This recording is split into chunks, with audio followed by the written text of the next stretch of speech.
Hey everybody, it's Brian and Dave back with another football farm, a musicless football farm because I was an idiot and didn't bring the proper stuff. Not that it had the greatest production value anyway, and oftentimes was too loud for us to talk over at the end, especially. The Adam Rooney song, you mean? Adam Rooney! I listened to that back and it was just... Any place for Aberdeen! It was that song, I was muttering underneath. Yeah. It was good. Well, bad actually, I mean bad. So, we got a lot to talk about, Dave. Obviously, we covered some of it on Saturday. I know you're anxious to talk about Burnley versus Watford for Monday night. Yeah, not at all, No? really, even though Burnley housed them, didn't they? Yeah, pretty Yeah. much. Comprehensive. But first I want to start with a wonderful victory by the Dandies, a.k.a. Aberdeen, over their arch-nemesis Rangers. That was one of the most enjoyable goals I've ever watched. It was right up there. I couldn't believe it. I was half asleep when I saw it. I was dozing in and out of the second half. Yeah, me too. And I woke up right at the right time.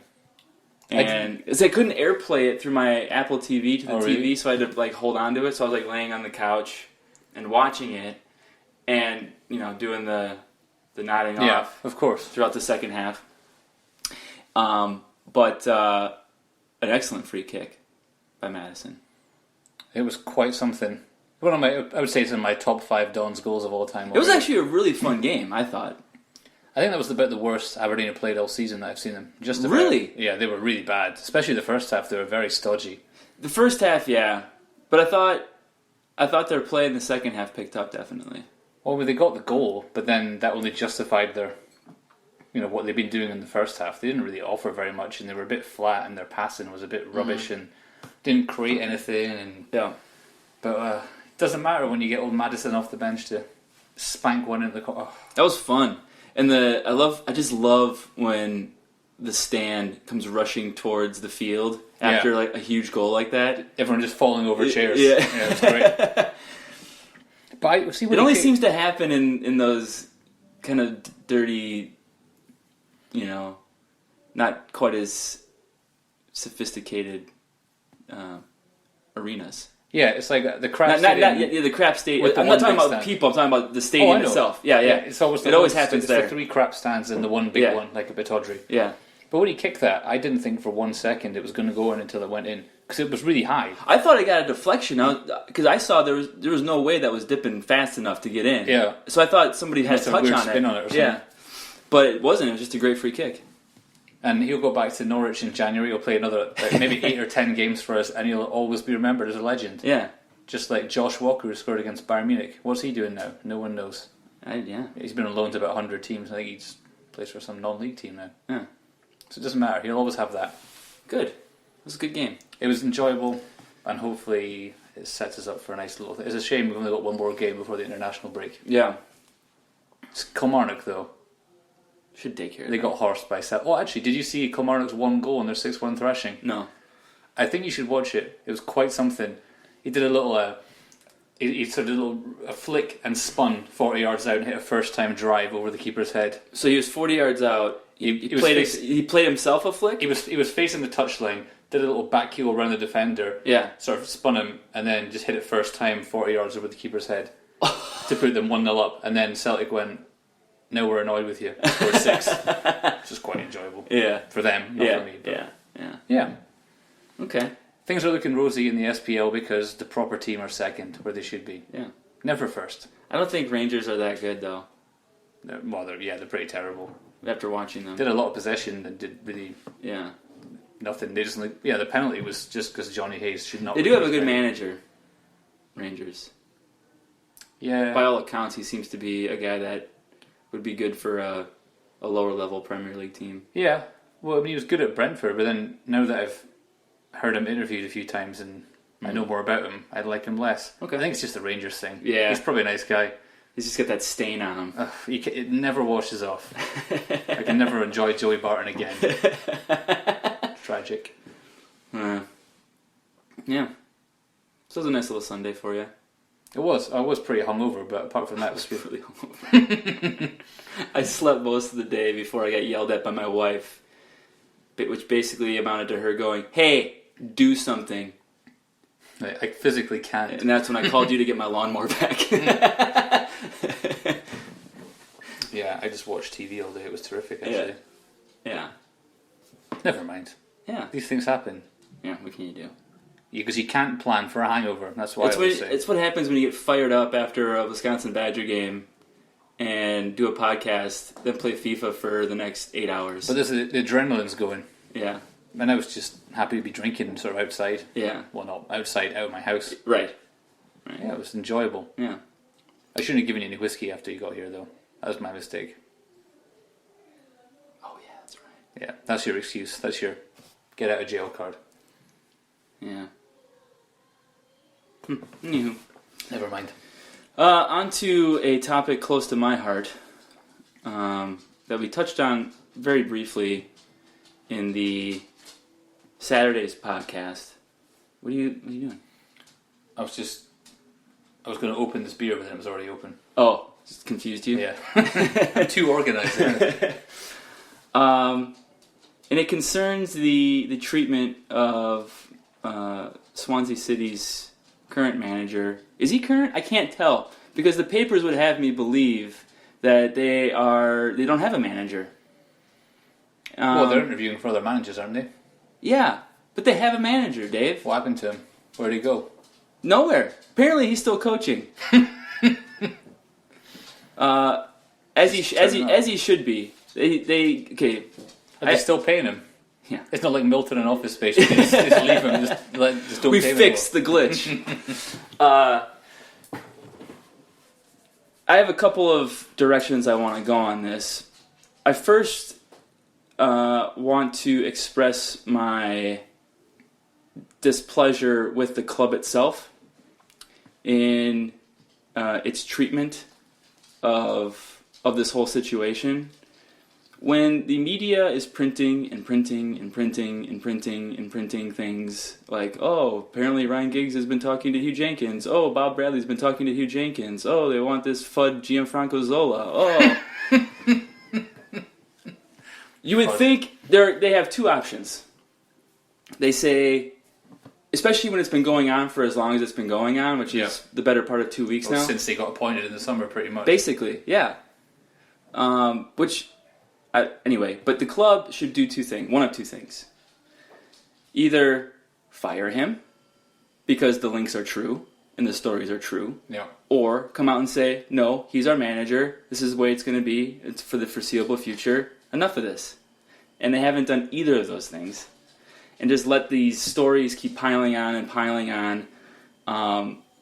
And it's very disconcerting to me. It does tend to suggest that there is some truth to them talking to people. Then just fire him. Yeah. That would be simple. Or don't appoint him in the summer if you're not going to back him all summer. And give him after 5 exactly, games. Yeah. Come out with a ringing endorsement of him when you give him the new contract 5 months ago. He's had 5 games. Granted, they haven't really started performing until the last 2. The League Cup game and the last weekend's game against Man City. But it's been 5 games. First of all, everybody in the media, calm down. I don't understand this that's the one thing I don't understand about European soccer, is that as soon as things don't look as rosy as everybody would like them to look, they need to look for another manager. I don't understand that. There's more things going on here than just maybe the tactics weren't right or whatever. I think what he's doing is he's still trying to figure out his team. He's had less than a full year with these people. He's still trying to figure out who gives him the best options to do the things that he wants to do. And I think the things that he wants to do are what he was doing in the last 2 games against Manchester City. That's what I think. That's my opinion. Mm-hmm. I also think that the players, for whatever reason, were complacent for the first 4 games.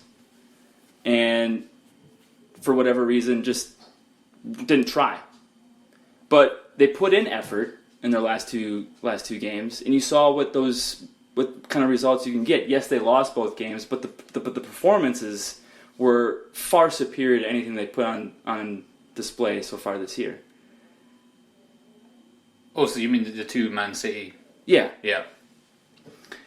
So I think if you give him a chance to prove and his players to believe in, and I think Leon Britton coming out and saying we respect the manager, we want to do what he wants us to do, in that thing that he did for the team site, the interview that he gave, and basically calling his players out to say, hey, we need to actually put in a bit of effort here and grow up.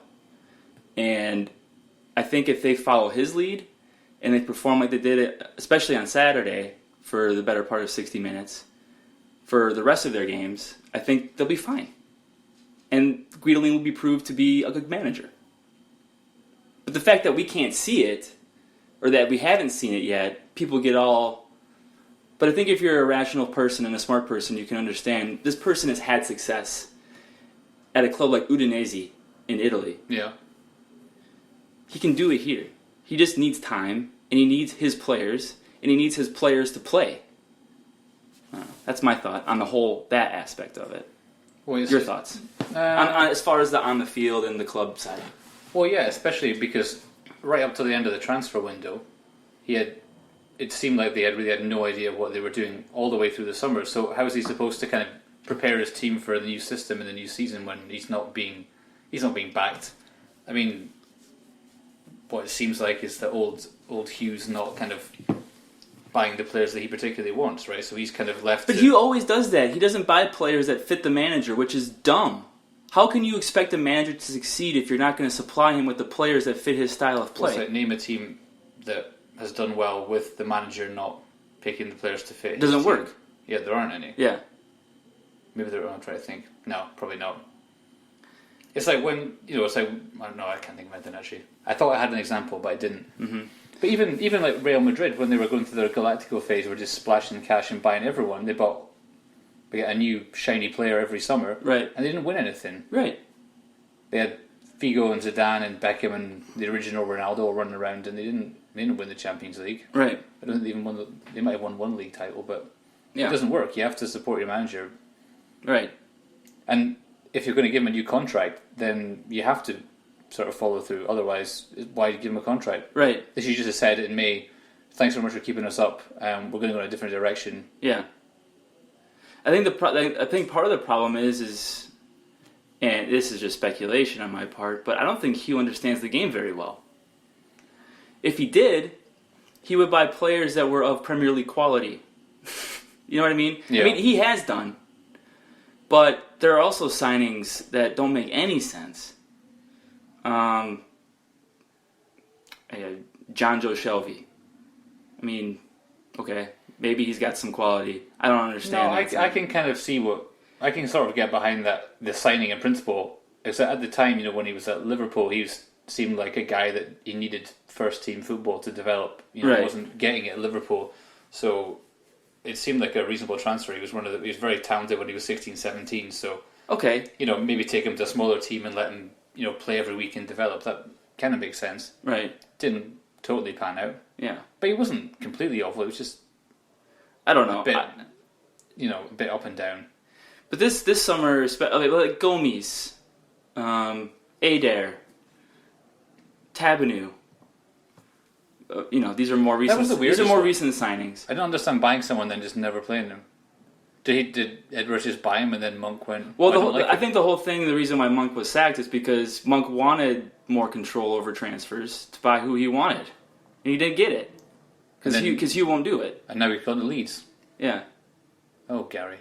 But it just keeps kind of I don't know. I to me, one of the biggest telltale signs, and I read this on Twitter, was when he bought Alfie Mawson this year, and when Guidolin was asked about him in a press conference, he said, "I don't know who he is." Did he actually say that? Yeah, he said, "I don't know him." That's what he said. That's a direct quote. So, yeah, that tells you all you need to know right there. My guess is Guidolin has, had like a list of, 10, 15 players or whatever that said, I could do with any one of these guys. So I need a centre half. Here are my 5 or 6 suggestions I think are realistic targets. Yeah. Yeah. So, maybe Van der Horn was on the list. He looked really good. Mm-hmm. He looked very good.